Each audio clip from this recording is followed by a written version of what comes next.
Welcome student, Subhash English school की online classes में आपका स्वागत है। आज हम कक्षा 6 की हिंदी व्याकरण में संधि का पार्ट 2 व्यंजन संधि पढ़ेंगे। परिभाषा है, व्यंजन का किसी अन्य व्यंजन या स्वर के साथ मेल होने पर जो परिवर्तन होता है व्यंजन संधि कहलाता है। पहले स्वर संधि पढ़ा था और स्वर संधि के भेद पढ़े थे। अब आते हैं व्यंजन और व्यंजन के भेद, है ना, व्यंजन के कुछ नियम। तो इसमें बताया है कि व्यंजन का किसी अन्य व्यंजन या स्वर के साथ मेल होने पर जो परिवर्तन होता है व्यंजन संधि कहलाता है।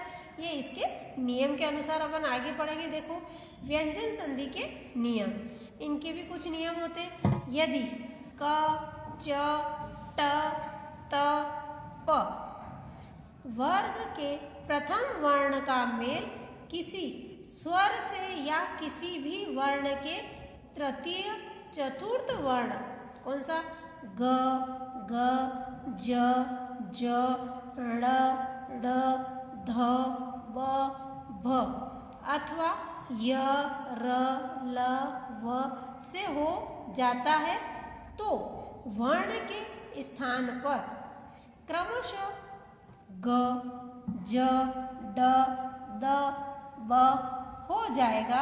जैसे अब ये नियम यहाँ लग रहे हैं, देखो कैसे। क, अब ये जो रकार है ना, इसमें से क्या हो गया, इस क में से स्वर शब्द निकल चुका है, स्वर वर्ण जो होता है वो निकल गया, है ना, क्योंकि व्यंजन स्वर और व्यंजन के मिलने से वर्ण बनता है क। तो ये जो होता है क में से अ निकल चुका है ना यहाँ पे, तो ये केवल व्यंजन बच चुका है। तो क प्लस अ से क्या बनेगा, ग, है ना।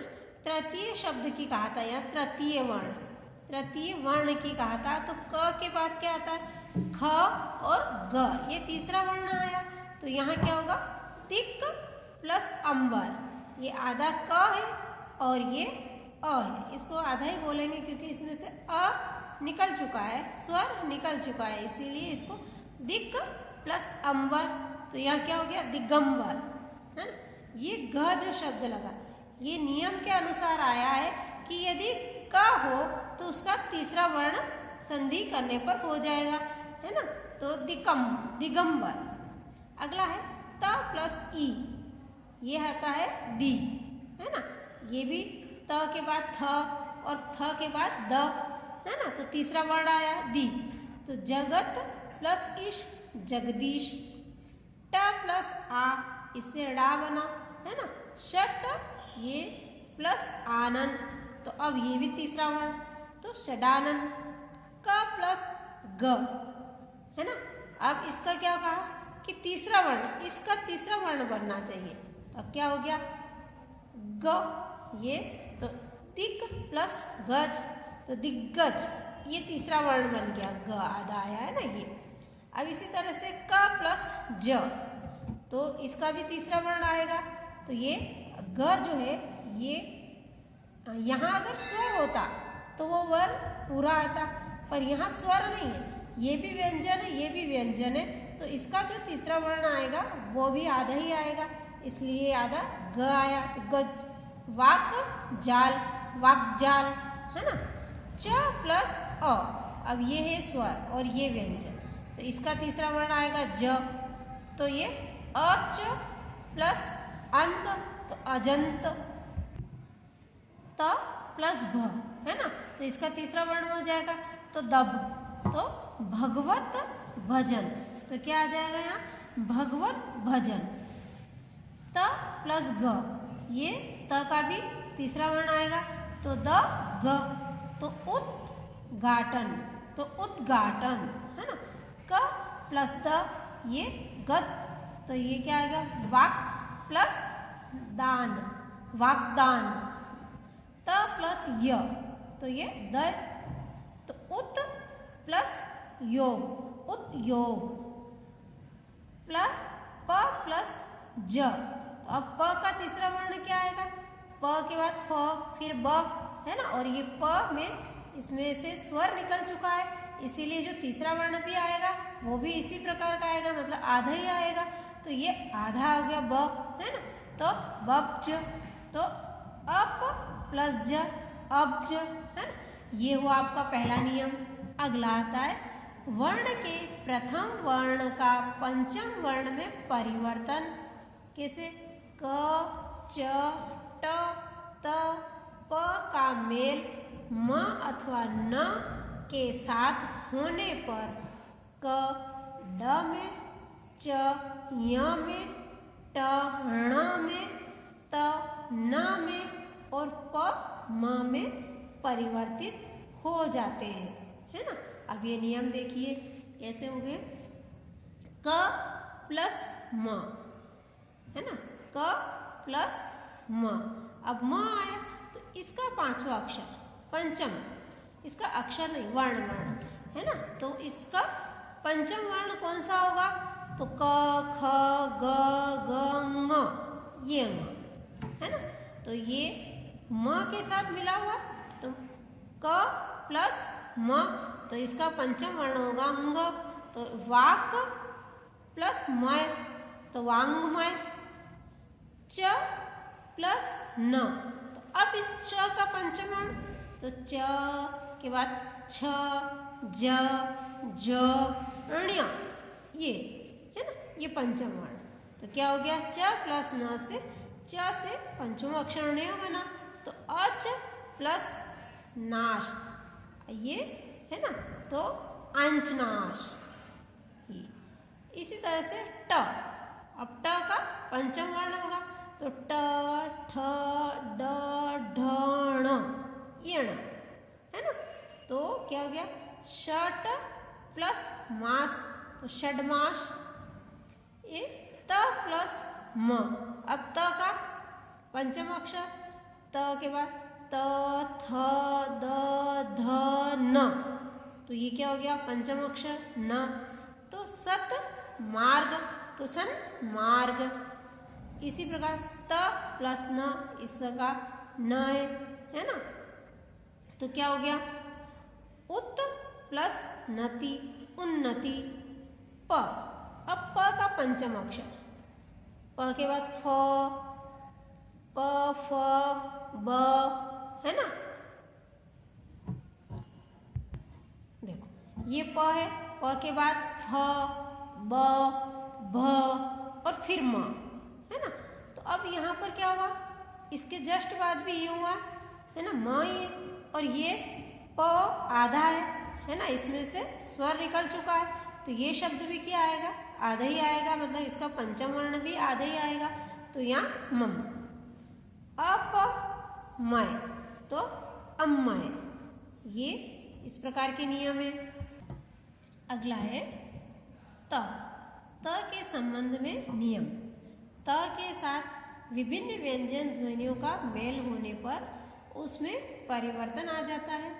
इसे हम नीचे दिए गए उदाहरणों की सहायता से समझेंगे, है ना। जैसे त का च, है ना, इसके संबंध में देखो त का च, तो ये आधा, ये भी अ निकल चुका है इसमें से, है ना, मतलब इसमें से स्वर निकल चुका है, और इसमें से अब क्या बना? ये च, च आधा च आया, है ना। और इससे क्या बना? उत, है ना। ये देखिए उत प्लस चारण, अब ये आधा च और च बना, तो यहाँ क्या है? त और ये च दोनों से मिलके क्या बना? उत प्लस चारण, यानी उच्चारण। ये च और च, है ना, उच्चारण। इसी तरह से सत प्लस चरित्र, सच्चरित्र। त का ज, त का क्या बना है यहाँ पे? ज, है ना। तो क्या है? जज। सत प्लस जन, सज्जन। उत प्लस ज्वल, तो उज्ज्वल। त का ट, तो क्या हो गया? टट। तो तत प्लस टीका, तट्टिका। बृहत प्लस टीका, तो बृहत टट्टिका। त प्लस ण, इसका क्या बना? डट, है ना, ये त प्लस ड, डट उद्डयन तो उड्डयन। त प्लस त का ल तो ये क्या है लल। तो ये क्या है उत प्लस लेख उल्लेख है ना। तत् प्लस लीन तल्लीन है ना। ये त और ये ल इससे लवर तल्लीन। त का द कैसे दध तो ऊत प्लस धार तो उद्धार, ये यहाँ लगा हुआ है ध। उत प्लस हत उद्धत। ये इस प्रकार के नियम है कि त के साथ किसी भी व्यंजन ध्वनि के मिलने से परिवर्तन हो जाता है। अब आता है अगला नियम, जब त या द का मेल श से हो तो, है ना, स से होता है तब त अथवा द च में और श छ में परिवर्तित हो जाता है। क्या बताया है कि त या द का मेल श से होता है ना, तब त अथवा द च में परिवर्तन हो जाता है। ये त काय में परिवर्तन हो जाता है च और श छ में। ये श क्या है में परिवर्तित हो जाएगा छ में। देखिए त प्लस श है ना, तो ये त काय में परिवर्तन हो रहा है परिवर्तित हो रहा है छ है ना, आधा ये च बन जाएगा और ये श छ बन जाएगा। तो त प्लस श से क्या बन गया छ है ना। तो उत्शिष्ट उच्छिष्ट। ये त प्लस शिव है ना, तो तच्छिव च भी और छ भी। इसी तरह से जब त अथवा द के पश्चात ह हो तो त द में और ह द में परिवर्तित हो जाएगा। जैसे त प्लस ह, त प्लस ह तो ये क्या हो गया ह काय में परिवर्तित हुआ ध में और त काय में परिवर्तित हुआ द में। तो ये दग्ध। उत प्लस हार उद्धार। हाँ, अगला देखिए म के संबंध में नियम, यदि म का मेल य र ल व श स ह से होता है तो म सदैव अनुस्वार ही होता है। जैसे सम प्लस योग, ये म का योग म किससे मिल रहा है य से है ना, तो सम प्लस योग संयोग। सम प्लस यश संशय है ना। सम प्लस रक्षण है ना, तो संरक्षण। ये क्या बन गया अनुस्वार बन गया है ना, क्योंकि ऊपर नियम में दिए हुए हैं कि य र ल व ये जो वर्ण आ जाए म के है ना, म से मेल खाते स, इस म का मेल इनसे हो जाता है तो वो अनुस्वार बन जाता है। इसी तरह से सम प्लस विधि वह है ना, तो संविधि। अगला है जब म का मेल क से म तक के किसी भी व्यंजन वर्ण से होता है तो म उसी वर्ग के पंचाक्षर या अनुस्वार में परिवर्तित हो जाता है। क्या बोला है कि म का मेल क से म तक, क से म तक के किसी भी वर्ण से व्यंजन वर्ण से। तो यहाँ आता है क का ण कैसे, तो म का ण, तो म प्लस क ये आएगा मूंग। तो सम प्लस कल्प संकल्प। म प्लस ग का ग, तो सम प्लस गति संगति। ये इस प्रकार नियम हुए। म का ण्य, तो म प्लस च इससे ण बना। सम प्लस चय संचय है ना। इस तरह की ये और भी उदाहरण है। अगला है छ के संबंध में नियम, जब स्वर का मेल छ से होता है तब यह चच में परिवर्तित हो जाता है। जैसे अ का चच है ना, अ प्लस छ तो ये चच यानी वृक्ष प्लस छाया, तो वृक्षा छाया है ना।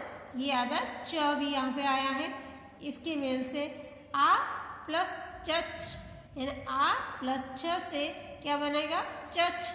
तो ये क्या हो गया आ प्लस छादन, तो आच्छादन। ई का चच से ई प्लस छ है ना, तो ये चच। संधि प्लस छेद, तो संधि छेदन। संधि प्लस छेद, तो संधि छेद। ऊ का चच से, तो ऊ प्लस छ चच। अनु प्लस छेद, अनुच्छेद है ना, च का भी बीच में इसका जो वो निकलती है स्वर। जब म के बाद क से म तक के वर्णों के अतिरिक्त कोई अन्य व्यंजन हो तो म अनुस्वार में परिवर्तित हो जाता है। बोला है कि म के बाद क से म तक के वर्णों के अतिरिक्त है ना हो तो वो क्या हो जाएगा म अनुस्वार में परिवर्तित हो जाएगा। म का अनुस्वार म प्लस य, ये क से म तक के बाद है ना य, तो क प्लस म है ना सम प्लस योग, ये म और ये य, इससे क्या बन गया ये अनुस्वार में परिवर्तित हो गया म संयोग है ना। इसी तरह से म प्लस र है ना, तो सम प्लस रक्षण संरक्षण। म प्लस श सम प्लस क्षय संशय।